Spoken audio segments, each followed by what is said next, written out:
Hi guys, and welcome back to the series The Butterfly That Brought Us Together, written and narrated by Stacey Holt. As always, please like, subscribe, and comment to show your support for the series. Now, Chapter 15, Recalling Memories.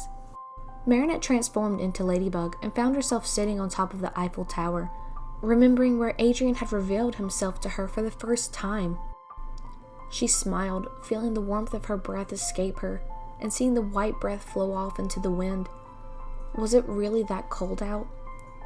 She would miss this, not feeling cold, seeing the city from this high, being able to jump on top of buildings, being able to save her friends, being able to make a difference, being able to save Paris with her partner. Her partner, Adrien, Cat Noir. Who would replace her? Would he fall in love with the next Ladybug? Ugh, don't think like that, Marinette. You need to enjoy your last days, Ladybug. Ladybug zipped off again and found herself on top of the Ferris wheel that Cat Noir took her to the night that she was crying. For some reason, all of the places she wanted to go to revolved around Adrien. Well, Cat Noir. Whatever. Her partner. She wanted to see him. She needed to see him. Where was he at? Oh, yeah, duh. At school. Maybe she could get his attention. She zipped her way over to the school and peered in through the window and saw him leaning on his arm, obviously bored out of his mind in class. She pulled out her yo-yo and typed in his number because, well, she had it memorized, and texted it. He felt it vibrate, and she watched him take it out of his pocket. He looked down at it and looked around the class and then around the top of the building windows until his eyes fixated on her.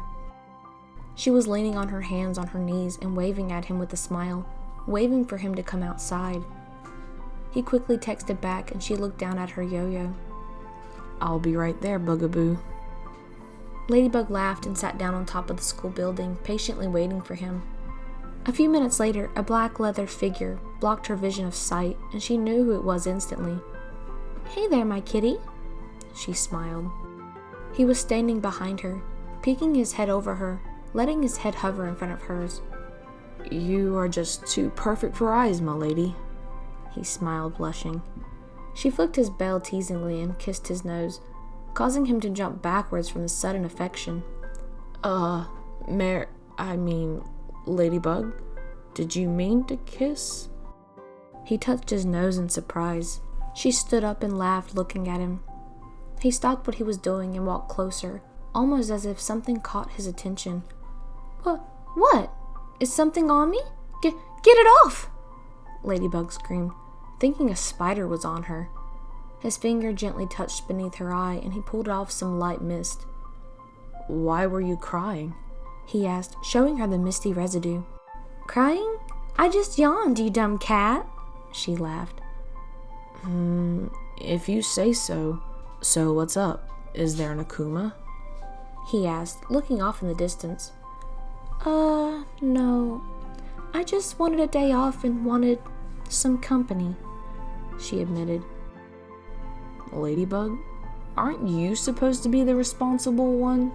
he laughed, looking at her, nudging her shoulder. "Oh, shush." She pulled out her yo-yo and zipped off, letting him chase her. They chased one another for about an hour or two until they both started to get hungry. They landed on her balcony and out of breath. "That was a lot of fun, actually," Ladybug laughed, falling onto one of her balcony chairs. Cat laughed as well and leaned against her railing, but soon went quiet.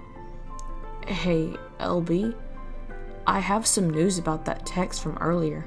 "Tiki, spots off," she said, de-transforming, looking over to him. "What about it?" she asked. "I tried to talk to my father and he's making me carry out the last week. But after that, we can be together, I promise. I even kind of got permission to date someone else. Kind of." He laughed nervously. She nodded, unconvinced. Did you tell him who? She crossed her arms. Well, I said I wanted to date someone else. He didn't really ask who. He sighed. Let's wait for the week to end and see. We can't do anything until the week ends anyways. She smiled, walking over to him. Silly cat. She put her hand on one of his cheeks and kissed his cheek. She turned and walked down the ladder into her bedroom. He touched his cheek where she had just kissed him. She kissed his nose. Now she kissed his cheek. What was happening? She did confess to loving him. Did she want to date him as much as he did her? Gosh, this was confusing. Something was off. Coming down for some lunch, cat? She called out. Yeah, he said, rushing down the ladder. Something was off, and he could just feel it.